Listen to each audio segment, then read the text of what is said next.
Hello.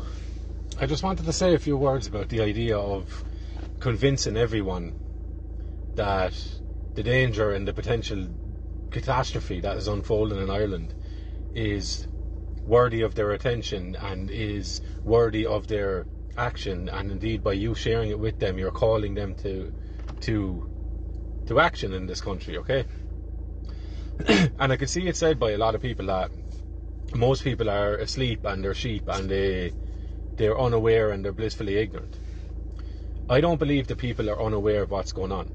I think that human beings we have our own instincts, just like animals do. Like a dog understands what kind of mood or temperament you're in, or the animals seem to understand or have a sense for danger outside of what is explicitly in front of them, okay? They tend to sense it. Like a dog, if is asleep, and if you're looking at it for long enough, he'll eventually wake up and look, okay? It's not just a case of, if I look long enough, he's going to wake up at some stage. Dogs tend to wake up when they're being looked at, because you're putting them in a position of prey there. So their instincts come alive then. I believe humans have similar instincts. And you can either deny them and detach your thinking from being out of sync with your instincts, which are coming up from your body, okay? Or you can get in tune with them and understand and listen to them and accept the fact that they're highlighting something to you that needs to have your attention paid to it, okay? So I don't believe that people are totally unaware of what's going on. I believe people might be denying the reality to themselves, perhaps unbeknownst to themselves, in what's called confabulation. So the one hemisphere of your brain, your body, your physiological, your instinctual responses to things, that speaks to you through physical sensations, okay? It doesn't use language per se. That message then gets carried across to your left hemisphere, which seeks to make some sort of sense out of it, seeks to make it a known thing, and seeks to impose a logic over the physiological sensations. But there's a process that can happen where the message isn't being conveyed properly, or there's a schism in the mind, okay, in the brain, where your physiological sensations and the reason or the situations causing them, it does not get picked up with our rational thinking. Therefore, we're left with this feeling of unease with no real logic as to why we're feeling a certain way. So what happens then psychologically is we project, which means we throw out that feeling of unease in us and we put it onto something else that may or may not be the cause or the reason for the feeling of unease, okay? So what can happen is you might feel angry and you might feel like voicing something. You might feel like your voice isn't being listened to, or you're being taken advantage of in some way. And because that feeling can be so off-putting, it can leave us feeling totally helpless and weak and vulnerable. So we dissociate from that. We don't like that as human beings. Of course we don't. We like happiness and contentment and meaning, okay? So when we're not getting that, it takes a strong moral character to be able to look at and accept the feeling of unease and the associated feelings of helplessness along with that, okay? So what happens instead is we deny it, we dissociate from it, and we project it out onto something else. And then you start seeing irrational responses to things. So you start seeing people calling people names, slandering these ways of looking at the world, okay? Even if it's totally bound in reality and its foundation is true, okay? You still see this sort of irrational thinking and overly emotional reactions to things when they're not warranted to a certain degree, okay?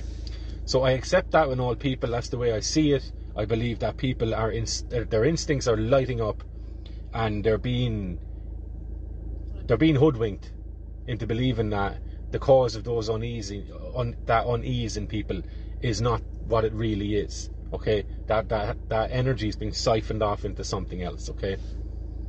Now, another part of that is what would have to happen for these people to come on side and to begin to rally against the state, which is doing terrible things to them. Okay, what would need to happen is people would need to lose their fear of the state, which I think is overwhelming. It's I think we're in the position of a child needing to confront an abusive parent. Okay, and many are still in the child phase where you do not stand a chance of overcoming an abusive parent because you're just ill-equipped, you're totally dependent on them, and you're terrified of them. Okay, so number one, people would need to overcome their fear of that. How do they do that? They do that by assuming as much responsibility in their own lives as they can, okay? So the next challenge that comes your way, say yes to it. Recognize that, okay, I'm afraid of this. Potentially I do not feel like I'm able for that, but I'll accept it, and come what may, I'll learn from it. And I'll keep that ball rolling. I'll keep accepting and learning, okay? Mistakes and all.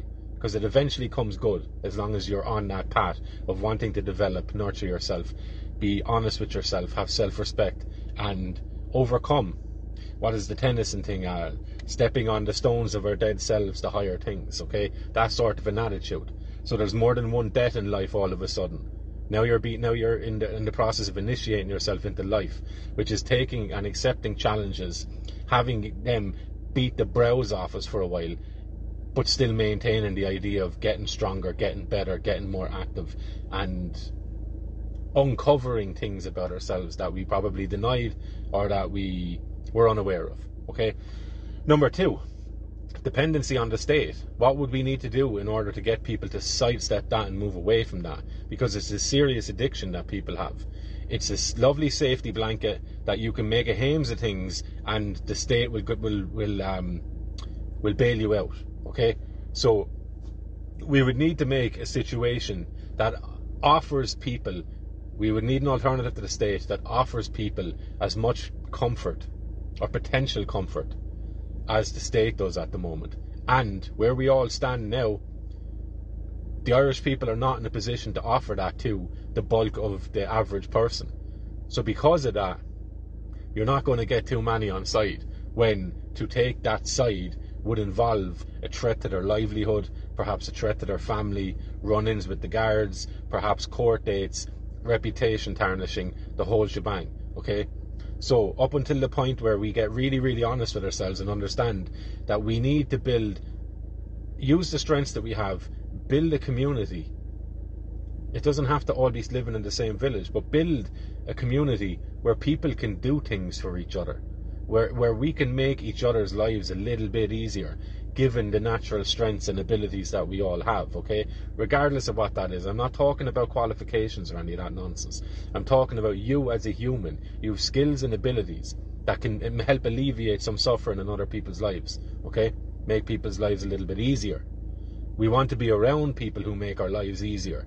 And as it stands, the biggest game and the biggest character in the town for that game is the government. It will bail you out of all things and everything, okay? Up until a point. So the third point on that then is having self-respect for ourselves. We need to carry ourselves in a way that shows that we do have confidence in ourselves, we do have respect for ourselves, and we recognise and understand and work with the self-esteem we have at such a level that it allows us to accomplish things that we say we're going to accomplish. It leads to us living fulfilling lives, okay? And that's what needs to be sold to people. The idea that we have got nothing to offer you at the moment but the truth. Morpheus kind of buzz. I'm only telling you, I'm only giving you the truth. What you do with that is up to you after that. As it stands, those that are in opposition to what's going on in the country, we've got very little to offer others, only a sense of undying loyalty for those who earn it, okay? And the truth. That's a dream to a large degree. It's a very tangible thing and you can feel it in your being when you're acting in accordance with that. But to people who don't, they've been so out of touch with the truth that they see it as a terrifying thing.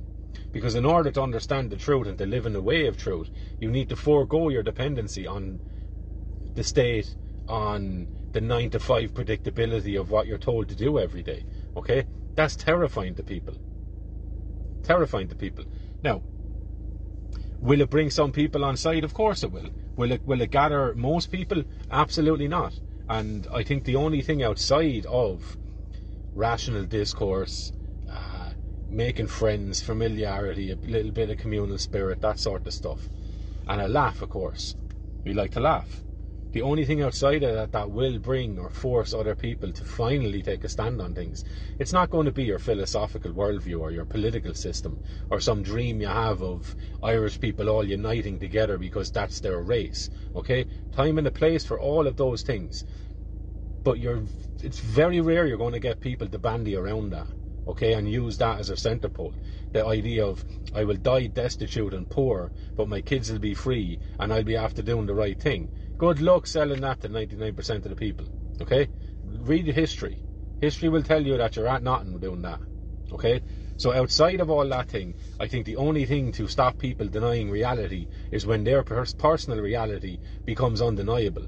And largely that's going to come through violence, struggle, and lack. Okay? So we continue to do what we do, each of us as individuals, based on our own inclinations. And ultimately, I think as much effort as we put into identifying the evil in the world and combating that, we need to put some effort aside and some time and energy aside for creating something that is going to be attractive, number one, but not solely attractive just for that reason, but also sustainable. Not to use the green parlance stuff, but that is a sustainable development. It's a sustainable community, meaning it will fold on and roll on based on the very merit of what is involved in it, okay? So the camaraderie, an aim at a vision, okay? An aim at a future that is welcoming to each individual temperament and to each individual imagination, okay? Not a corrupted soul, an ideologically possessed human being that only has this little schema, you might call it, the life script idea, that they just rattle off the same phrases and same responses to things. I'm not talking about that as an individual, because that is the man who has died before he was buried. That man has already given away his soul, and I don't know if that can be reclaimed or not at certain degrees, because the mental deficiency and the emotional and psychological seduction and manipulation that's gone on has absolutely done a number on so many people, that it will take something monumental, something instant, and something highly, highly emotionally charged and specific and personal to each individual that will snap them out of the consensus trance, you want to call it, the lunacy that is the modern mind.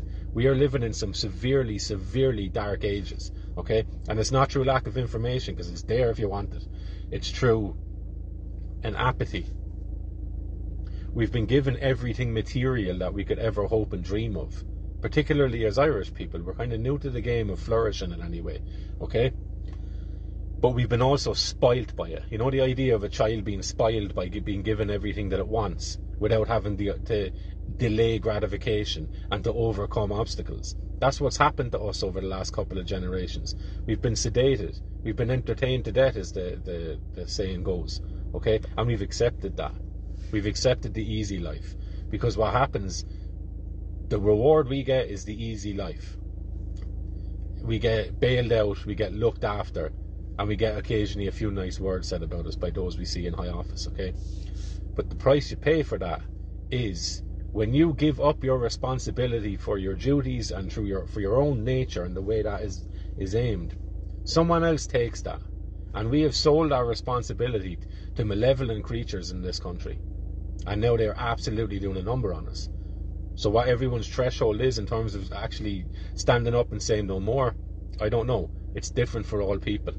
I'm just saying that until there is an alternative to the status quo, many people would rather suffer in the status quo because they're familiar with it.